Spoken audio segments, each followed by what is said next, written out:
नमस्कार, आप देख रहे हैं न्यूज फॉर नेशन और मैं आपके साथ वंदना। उत्तर प्रदेश के चुनाव में अब श्री कृष्ण की एंट्री हो चुकी है। बता दें कि जब से योगी आदित्यनाथ ने चुनाव लड़ने का ऐलान किया है, तब से ही यह खबरें सामने आ रही हैं कि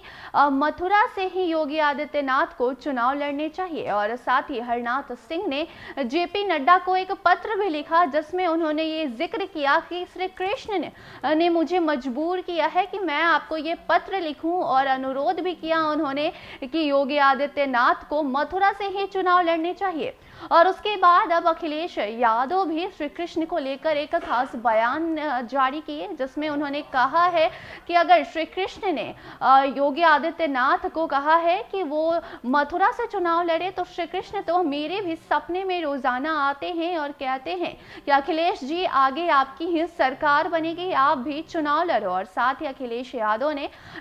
लखनऊ में एक प्रेस वार्ता के दौरान ये साफ कह दिया कि वो भी आने वाले चुनाव में चुनावी मैदान में उतरेंगे, चुनाव लड़ेंगे और चुनाव जीतेंगे भी। तो कुछ इस तरीके से चुनाव में अब श्री कृष्ण की एंट्री हो चुकी है। और इसी कड़ी में अब एक कैबिनेट मंत्री सिद्धार्थनाथ सिंह ने भी अखिलेश यादव पर जमकर हमला बोला है। तो सिद्धार्थनाथ सिंह ने एक ट्वीट के माध्यम से सबसे पहले तो अखिलेश यादव को टैग किया और उसमें लिखा है कि चलो अच्छा है कि अखिलेश यादव को बाबर और जिन्ना से फुर्सत मिल गई है और उसके बाद उनके सपने में श्री कृष्ण आने लगे हैं। और साथ ही आने वाले विधानसभा चुनाव को लेकर भी उन्होंने कहा है कि अगर 5 साल और योगी का राज रहता है, तो अभी तो सिर्फ आपके सपने में श्री कृष्ण आ रहे हैं, लेकिन आने वाले दिनों में अगर 5 साल योगी रह जाते हैं सरकार में, तो आपके सपने में राम भी आएंगे और श्री कृष्ण भी आएंगे। तो कुछ इस तरीके से कैबिनेट मंत्री सिद्धार्थनाथ सिंह ने अखिलेश यादव पर जमकर निशाना साधा है।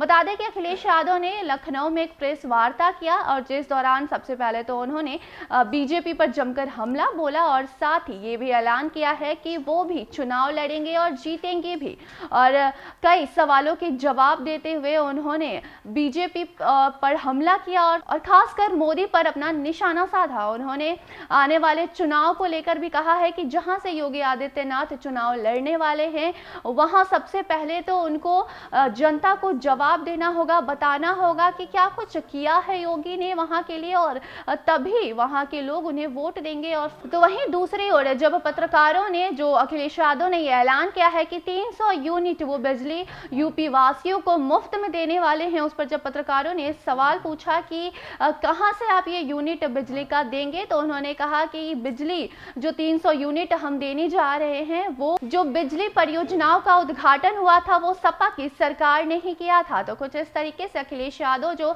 केजरीवाल के रणनीति पे चल पड़े हैं, 300 यूनिट बिजली मुफ्त में देने का वादा कर बैठे हैं, इस पर भी अखिलेश यादव ने अपने प्रेस वार्ता के दौरान जवाब दिया है। तो इन सभी मुद्दों को लेकर एक तरफ जहां अखिलेश यादव ने जवाब दिया और बीजेपी पर हमला बोला, तो वहीं दूसरी ओर बीजेपी के कैबिनेट मंत्री सिद्धार्थनाथ सिंह ने भी अखिलेश यादव को घेरा और कहा कि आपको बाबर और जिन्ना से फुर्सत मिल चुकी है और यही वजह है कि आपके सपने में कृष्ण आते हैं, लेकिन आने वाले चुनाव में योगी जीतेंगे और बीजेपी की सरकार एक बार फिर बनेगी और उसके बाद 5 साल बाद आपके सपने में राम भी आएंगे। तो फिलहाल के लिए इतना ही। देखते रहे न्यूज फॉर नेशन। धन्यवाद।